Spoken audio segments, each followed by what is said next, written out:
Allah menciptakan mati dan hidup untuk menguji kalian. Siapa di antaramu sebaik-baik amal, bukan sebanyak amal.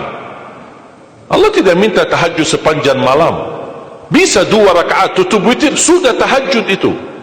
Tahajud tidak harus 8 rakaat, tidak harus sunnah hajat, sunnah wudu, sunnah taubat, sunnah apa lagi. 2 rakaat tutup witir, sudah tutup, selesai. Ahli witir, ahli tahajud, sudah cukup. Puasa Ramadan, kita selain bulan Ramadan diberikan kemudahan puasa Isnin Kamis. Kalau tidak bisa 1 hari 1 minggu, kalau tidak bisa pun 3 hari 1 bulan. Diberikan kemudahan, tidak diminta banyak, tidak dibebankan. Wallahi mudah apa yang diberikan oleh Allah dan Rasulnya, mudah diamalkan, tapi pahalanya amat dahsyat. Barang siapa, Rasulullah SAW bersabda, man sama yawman fi sabilillah ba'adahu Allahu 'anil nari 100 am. Barang siapa yang berpuasa 1 hari karena Allah, akan Allah jauhkan dari neraka 100 tahun. Ini 1 hari. Bagaimana kalau 30 hari Ramadan? Bagaimana kalau bisa tambahkan salat sunnah-sunnah yang lain? Salat duha, kesempatan, tidak harus 8 rakaat, tidak harus 6 rakaat, tidak harus 4 rakaat, 2 rakaat, dan tidak harus dibaca wasyamsi wa duhaha. Banyak jemaah curhat kepada saya, keluhannya apa? Saya tanya, saya ingin salat duha, tapi susah, saya tidak bisa hafal wasyamsi wa duhaha dan wadduha wal laili idza saja. Masa gara-gara tidak hafal wasyamsi wa duhaha, wadduha tidak salat duha? Walaupun tidak hafal, mohon maaf, hafal qulhu, baca qulhu. Rakaat pertama qulhu, rakaat kedua tak apa-apa, qulhu lagi. Asal duha terjaga. Betul?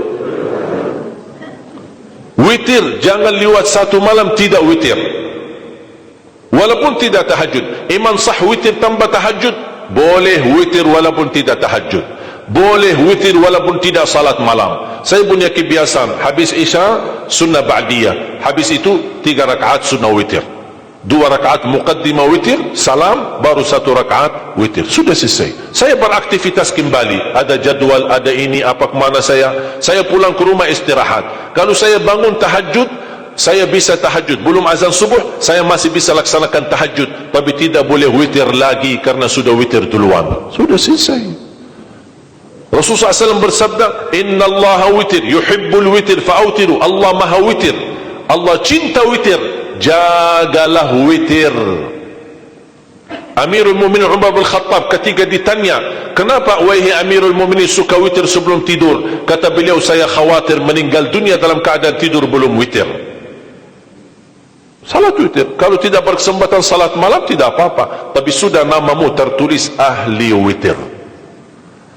Kalau bapak-bapak, ibu-ibu yang sudah biasa bangun tengah malam, suka bangun tahajud, sudah terbiasa, tak apa-apa, boleh witir belakangan.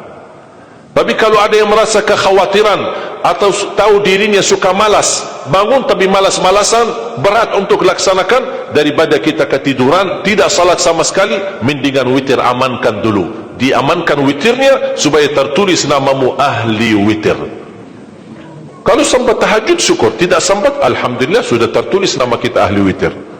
Termasuk baca Quran, sedekah subuh, termasuk amalan yang sangat mudah tapi sangat terbaik dan agung manfaatnya, bahkan dahsyat balasan Allah.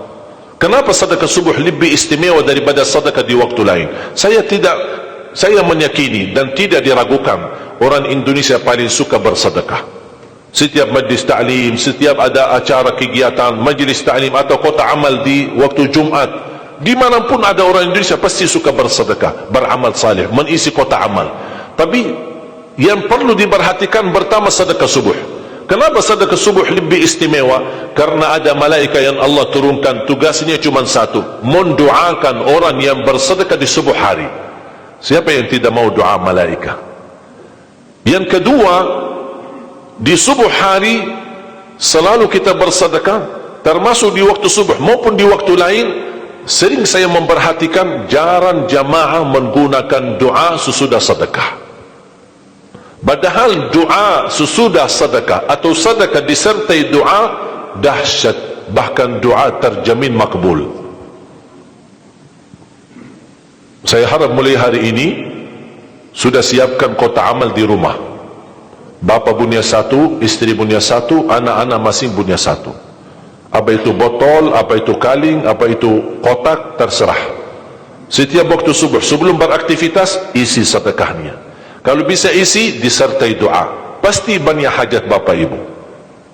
Ya Allah, dengan berkah sedekah ini, sembuhkan kedua orang tuaku kalau sakit. Ya Allah, dengan berkah sedekah ini, sembuhkan penyakitku. Sudah lama saya menderita sakit, belum bisa sembuh.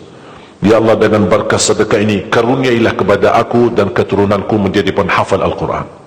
Ya Allah, dengan berkah sedekah ini, berikan kemudahan bisa ke tanah suci haji dan umrah dan ziarah Nabi Muhammad sallallahu alaihi wasallam. Ya Allah, dengan berkah sedekah ini, anakku sedang ujian, termasuk anak-anak, ajarin anak isi sedekah, anak doa. Ya Allah, saya lagi ujian, mudahkan ujian saya. Ya Allah, dengan berkah sedekah ini, titipkan pahala sedekahku untuk kedua orang tuaku. Itu juga boleh. Tetapi tolong disesuaikan.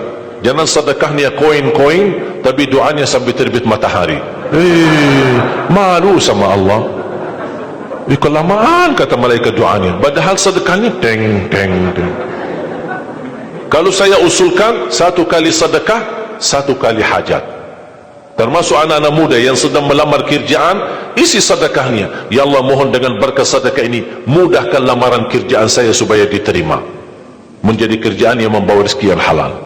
Termasuk jodoh, termasuk keluarga yang sudah lama menikah belum punya keturunan. Saya punya teman 17 tahun tidak punya keturunan. Dia menggunakan sedekah subuh sama istighfar, alhamdulillah 6 bulan kemudian beliau telefon saya, istrinya hamil. Saya sendiri 13 tahun tidak punya keturunan. Secara medis normal, sehat, tidak ada masalah. 13 tahun tidak punya anak. Saya menggunakan rutin sedekah subuh, alhamdulillah diberikan oleh Allah Subhanahu wa taala 3 anak. Kalau istri baru 1. Dahsyat manfaatnya sedekah subuh untuk hajat kita. Kapan saja Bapak Ibu bersedekah, jangankan hanya sedekah subuh. Kalau bisa sedekah subuh menjadi amal ibadah yang tetap. Selain sedekah subuh, kalau anda gunakan sedekah dimanapun, termasuk di hari Jumat, isi kotak amal, jangan lupa disertai doa. Sebutkan hajatmu. Siap?